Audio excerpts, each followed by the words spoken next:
Welcome to Krishna physics classes Bhagalpur. जैसा कि आप देख रहे हैं, आज का हम लोग का टॉपिक ये है क्यूरी लॉ। अब क्यूरी एक साइंटिस्ट का नाम है और लॉ का नियम। तो ये क्यूरी का क्या है? नियम है। तो जैसा कि आप पिछले क्लास में पढ़े थे, मैग्नेटिक मटेरियल, जिसमें हम लोग बहुत सारे मैग्नेटिक मटेरियल के बारे में पढ़े थे, जैसे कि paramagnetic material, ferromagnetic material, diamagnetic material. ये सभी मैग्नेटिक मटेरियल में जिसे हम बात करें फेरोमैग्नेटिक मटेरियल और पैरामैग्नेटिक मटेरियल का, उस दोनों में कुछ न कुछ चुंबकीय गुण पाए जाते हैं। अब जैसे मान लीजिए फेरोमैग्नेटिक मटेरियल, उसमें देखे थे कि निकेल, कोबाल्ट और लोहा, ये तीनों जो होते हैं ये आपका फेरोमैग्नेटिक मटेरियल होता है और इसमें बहुत अधिक आकर्षण शक्ति मौजूद होता है। अब क्यूरी साहब यहां पे क्या बतलाते हैं, जरा इसको सुनिए।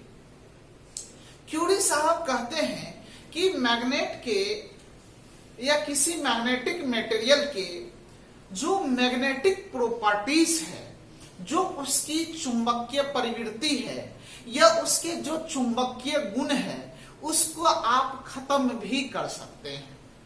तो कैसे खत्म कर सकते हैं? तो जब आप किसी मैग्नेटिक मटेरियल को, मान लीजिए लोहा है, अब लोहा को आप गर्म करना स्टार्ट कीजिए और गर्म करते जाइए, कुछ क्षण ऐसा आएगा जो कि लोहा को गर्म करने के पश्चात जब उसको किसी मैग्नेट से हम लोग सटाएंगे तो वह नहीं सट पाएगा। इसका मतलब है कि उस मैग्नेटिक मटेरियल का मैग्नेटिक पावर जो है वह खत्म हो चुका है। तो क्यूरी साहब ये बताए हैं कि मैग्नेटिक मटेरियल का मैग्नेटिक पावर भी नष्ट हो सकता है। आप टेम्परेचर को जैसे जैसे बढ़ाते जाइएगा, वैसे वैसे उसका चुंबकीय प्रवृत्ति जो है वह घटते चला जाएगा। कुछ क्षण ऐसा आएगा जो उसका चुंबकीय प्रवृत्ति क्या हो जाएगा? शून्य हो जाएगा। तो इसी घटना को हम लोग क्या कहेंगे? Curie temperature. और क्यूरी टेम्परेचर पे किसी चुंबकीय पदार्थ का चुंबकीय प्रवृत्ति जो होता है वह शून्य हो जाता है। हम बताएंगे भी किस मटेरियल का कितना टेम्परेचर पे उसका मैग्नेटिक पावर जो होगा वह क्या हो जाएगा? शून्य हो जाएगा। ये सभी बातों पे हम चर्चा करेंगे।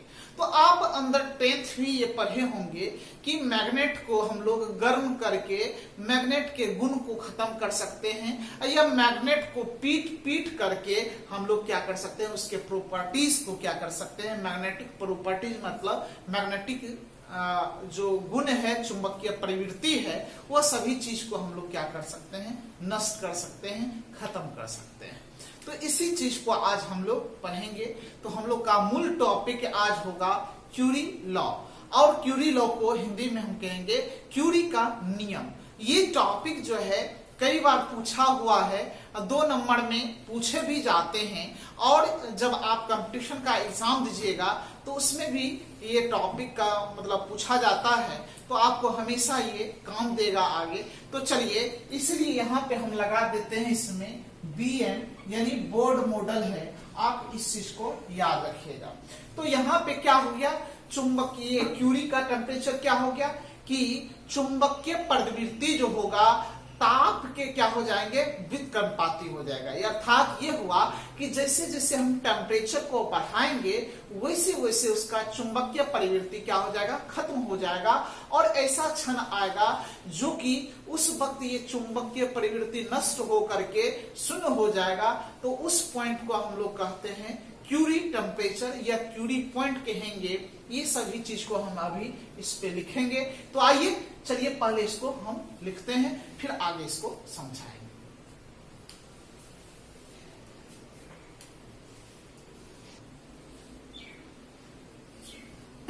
आइए आप समझिए, चुंबकीय प्रवृत्ति ताप के व्युत्क्रमपाती होते हैं, यानी चुंबकीय प्रवृत्ति जो होगा वह ताप के व्युत्क्रमानुपाती होगा। अर्थात ये हुआ कि टेम्परेचर को जैसे जैसे बढ़ाएंगे उसका चुंबकीय प्रवृत्ति जो होगा वैसे वैसे वो क्या हो जाएगा, घटता चला जाएगा।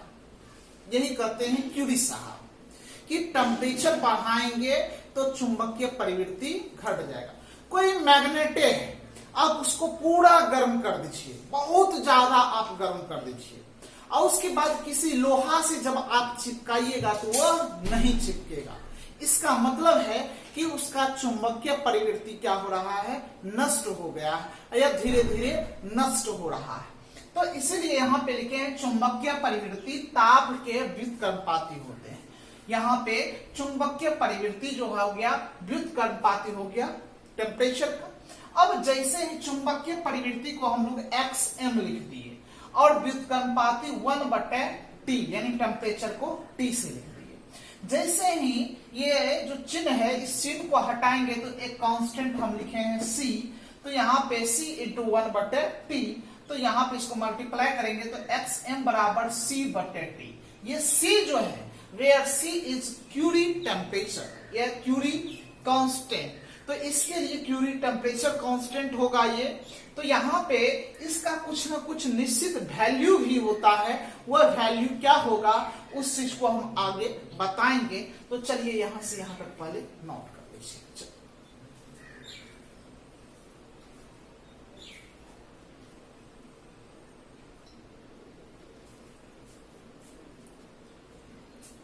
चलिए आगे ध्यान दीजिएगा।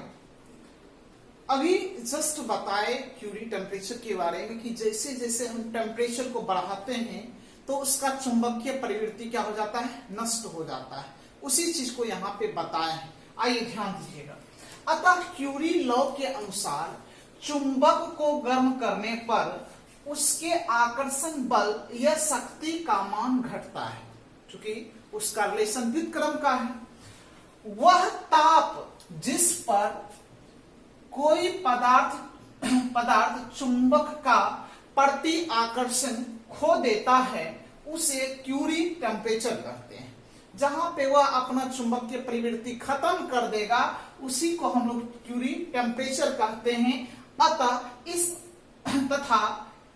इस अवस्था को क्यूरी पॉइंट भी कहते हैं, या आप क्यूरी टेम्परेचर कहिए या क्यूरी पॉइंट कहिए। और उस पॉइंट को कहेंगे जहां पे चुंबक अपना चुंबकीय प्रवृत्ति यानी शक्ति खत्म कर देता है, प्रति आकर्षण को खो देता है, उसी को हम लोग कहते हैं क्यूरी टेम्परेचर या क्यूरी पॉइंट कहते हैं। याद रखिएगा आगे, इस अवस्था में यानी क्यूरी टेम्परेचर की अवस्था में चुंबक की चुंबकीय प्रवृत्ति शून्य हो जाता है। यानी कि जब क्यूरी टेम्परेचर की बात आएगा तो चुंबक की चुंबकीय प्रवृत्ति, याद रखिएगा ऑब्जेक्टिव में क्या हो जाता है, शून्य हो जाता है। जैसे कि देखिए आप लोहा को आप 1043 केल्विन तक आप गर्म करते हैं तो चुंबक लोहा को जैसे ही आप चुंबक से सटाइएगा तो वह नहीं सटेगा, क्योंकि इसका जो क्यूरी टेम्परेचर है 1043 केल्विन पर आप लोहा को गर्म करते हैं तो इसका चुंबकीय प्रवृत्ति जो होगा वह शून्य हो जाएगा। इसी तरह से कोबाल्ट को 1400 केल्विन तक आप गर्म करते हैं तो कोबाल्ट जो है आप अपना ये जो चुंबकीय प्रवृत्ति है उसको ये क्या कर देगा, खत्म कर देगा। और फिर कोबाल्ट को किसी मैग्नेट से आप सटाइएगा तो ये फिर नहीं सटेगा। इसी प्रकार निकेल को आप 627 केल्विन तक आप गर्म करते हैं तो निकेल का चुंबकीय प्रवृत्ति खत्म हो जाता है। फिर इस निकेल को आप मैग्नेट से चिपकाइएगा तो ये नहीं चिपकेगा। तो आप याद रखिएगा लोहा के लिए 1073 केल्विन, कोबाल्ट के लिए 1400 केल्विन और निकेल के लिए 627 केल्विन। अब हो सकता है केल्विन में नहीं दे करके फ़ारेनहाइट में भी दे देगा, या हो सकता है कि सेल्सियस में भी दे सकता है।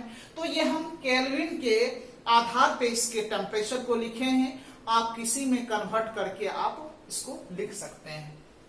तो याद रखिएगा लोहा के लिए आप याद रखिएगा 43 केल्विन, और कोबाल्ट के लिए 1400 केल्विन, और निकेल के लिए 627 केल्विन। इस टेम्परेचर पे इसका चुंबकीय प्रवृत्ति क्या हो जाएगा, खत्म हो जाता है। तो सबसे ज्यादा किसका होगा, कोबाल्ट का 1400, उसके बाद लोहा का 1043 केल्विन, और निकेल सबसे कम यानी 627 केल्विन पे इसको गर्म कर दीजिए तो इसका मैग्नेटिक प्रॉपर्टीज जो है ये क्या हो जाएगा, चुंबकीय प्रवृत्ति जो है इसका नष्ट हो जाएगा। तो ये जो टॉपिक था ये क्यूरी लॉ था, क्यूरी का नियम था, और ये बहुत इंपॉर्टेंट है। इससे ऑब्जेक्टिव भी बनता है और 2 नंबर में ये पूछे भी जाते हैं। तो आइए आप यहां से पर यहां तक नोट कर लीजिए, फिर आगे हम देखते हैं अब नया टॉपिक इसके बाद।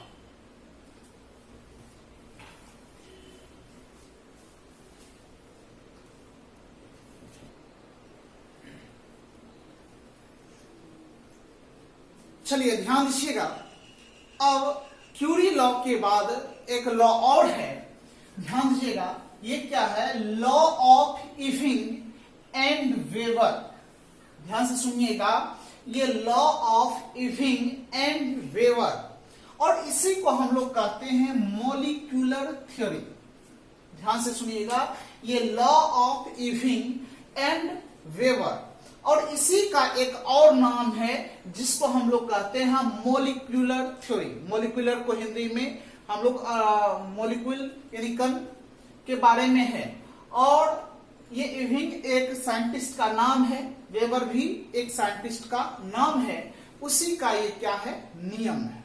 तो सुनिए क्या है, वेबर और इविंग वैज्ञानिक ने मिलकर मैग्नेटिज्म यानी चुंबकत्व पर आधारित कुछ नियम प्रस्तुत किए हैं जिसे इविंग और वेबर का नियम कहते हैं। समझिएगा, वेबर और इविंग वैज्ञानिक ने मिलकर मैग्नेटिज्म यानी चुंबकत्व पर आधारित कुछ नियम प्रस्तुत किए हैं जिसे हम लोग क्या कहते हैं, इविंग और वेबर का नियम कहते हैं। मतलब ये मैग्नेटिक्स से संबंधित कुछ नियम दिए हैं जिसे हम लोग क्या कहते हैं, इविंग और वेबर का नियम कहते हैं। चूंकि ये दोनों जो है, इविंग भी साइंटिस्ट है और वेबर भी साइंटिस्ट है, नाम है तो नाम का तो हिंदी नाम ही वही रह जाएगा। अब कहता है इसके 2 महत्वपूर्ण तथ्य हैं। तो 2 क्या है, समझिए ये क्या क्या बतलाते हैं। किसी चुंबकीय पदार्थ के प्रत्येक कणों में, चूंकि मॉलिक्यूलर यानी कणक ये सिद्धांत हुआ, तो प्रत्येक कणों में संपूर्ण चुंबकीय गुण मौजूद होता है। अतः प्रत्येक कण मिलकर एक समांतर चुंबकीय क्षेत्र बनाता है जो समांतर अवस्था में होता है। समझिए, कोई भी चुंबक है उसके एक एक चुंबक में चुंबकीय गुण मौजूद होता है जो क्या होता है, सभी मिलकर एक समान चुंबकीय क्षेत्र क्या होता है, बना देता है। वह कण जिसमें चुंबकीय गुण मौजूद रहता है उसे हम लोग डोमेन कहते हैं, और इस वर्ड का यूज पहले भी हुआ है। जो चुंबक का छोटे छोटे कण है उस कण को हम लोग डोमेन कहते हैं। उसमें भी हम लोग क्या होता है, एक चुंबकीय प्रवृत्ति उसमें भी पाया जाता है, और छोटे छोटे चुंबक मिलकर के ही, कण मिलके ही एक बड़ा चुंबक का निर्माण होता है, और वह जो है एक समान चुंबकीय क्षेत्र क्या होता है, बनाता है। और जो किस अवस्था में होगा, समांतर यानी पैरेलल कंडीशन में अवस्था में होता है। तो ये तो पहला नियम है, पहला तथ्य है। एक और भी है, आइए पहले यहां से यहां तक आप नोट कर लीजिए, फिर अगला देखते हैं, दूसरा।